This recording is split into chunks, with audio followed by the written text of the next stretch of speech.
Minnesota Governor Tim Walz says he will never run for an elected office again. Bummer. In an interview with MS Now on Wednesday, Waltz described himself as a political lightning rod and explained his decision, saying there are other ways to serve the public. Let's listen.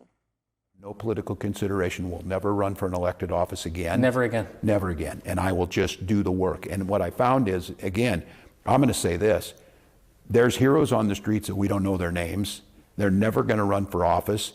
And those grass-top leaders brought this administration to their knees this week to do something about it. So there's other ways to serve, and I'll find them. Now, Walz's decision came after federal officers shot and killed Renee Good and Alex Preddy in Minneapolis. Walz told MS Now, quote, "I know they hate me personally, and they take it out on my constituents." Last month, Waltz announced that he would not seek re-election after coming under scrutiny for an alleged fraud scandal in Minnesota. Walz referred to the fraud scandal as a crisis where the Trump administration was trying to, quote, score a few cheap points. Minnesota House Speaker Lisa DeMuth said in a statement last month, if Democrats think they can sweep Minnesota's fraud scandal away by swapping out Tim Walz, they're wrong. Every Democrat in Minnesota has spent years enabling criminals who stole our tax dollars, with still no meaningful accountability and no end in sight to the billions in fraud that still plagues nearly every government program imaginable, thanks to 16 years of Democrat control. Now, Walz, who lost his bid as the 2024 running mate of presidential candidate Kamala Harris, is an Army National Guard veteran and had served 6 terms in the U.S. House of Representatives. That's what I was going to say. He's a 6-term congressman. Like, I know that he dropped the ball with the fraud. Big time. Right? I'm not going to sit here. I Big told time. Robbie that when we first brought it up. Okay. His response in December last year was not appropriate. Too little, too late, right? But, 2-term governor. I think he did what he could, gave it a good college try. This was a major, I'm trying. Good college try. Oh my gosh. No, for real. This That's moment, hilarious. okay, this moment is a really serious moment for Minnesota, right? The whole world is looking at Minnesota and saying, not only were we staring at the state as a whole and the city about what's going on with fraud, I think it needs to be wider spread and look at what happened after the pandemic when federal rules were lax and people were taking advantage of the system. I mean, there's billions that need to be recovered in fraud money across in Republican states like Ohio also, but we're looking at Minnesota, right? So fine. Well, but I think the DOJ does have actually a specialized unit for pandemic fraud, which they are still prosecuting. They got a bunch of people for unemployment fraud in Maryland recently. Yeah, and I know a lot of people have already been convicted, or like this has been going on for years that they're looking into people. So I just hate that it's only Minnesota, and then it got exacerbated by ICE being there and by 2 people dying this month. I think a lot is going on for Minnesota, and I think it's a good thing that Walz is self-aware and steps to the side. He knows that he's a direct target, not only because he ran with Kamala, but anything he does is kind of reflecting the entire state right now. And I think the state is exhausted and has somebody like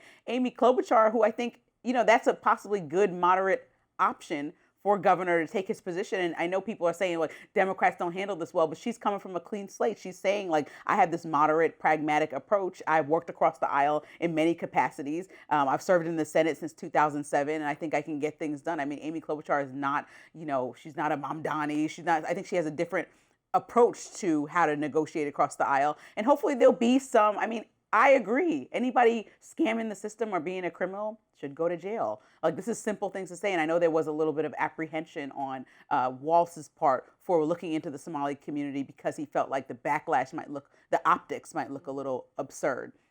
And I think that's, unfair. If somebody's committing a crime, look into it. And I think that hopefully Amy Klobuchar can take that perspective. Hopefully she can work with Fry and or talk to him early and say what her next steps with ICE would be. Maybe she can step in this conversation with Homan and say what she would do. And I think that would show her as a leader that actually is solution oriented and not just trying to scream on the mic like we've seen Walz and Fry doing back to President Trump. Yeah, I saw some reporting that one of the reasons Democrats were excited about Klobuchar running is because she has no connection to the fraud scandal.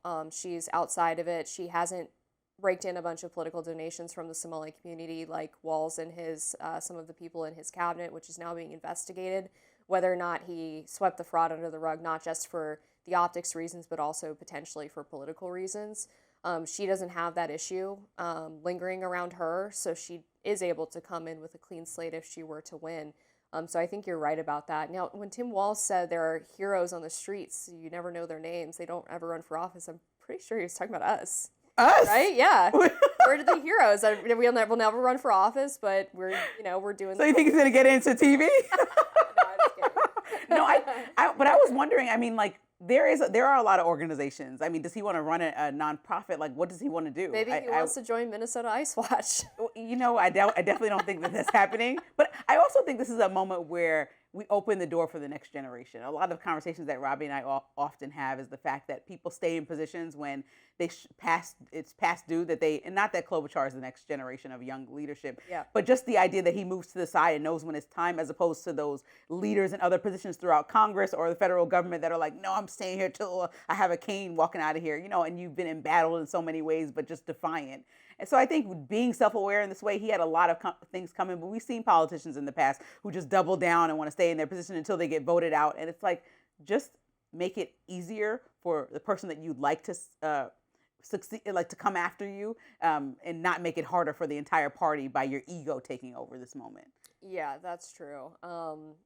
I am curious to see how he closes out his tenure. I mean, him and Jacob Fry, I think that's a powder keg waiting to explode, because Jacob Fry is running around saying, don't work with the Trump administration. We're not going to do anything with ICE. Walz has been a little bit more sane on that issue.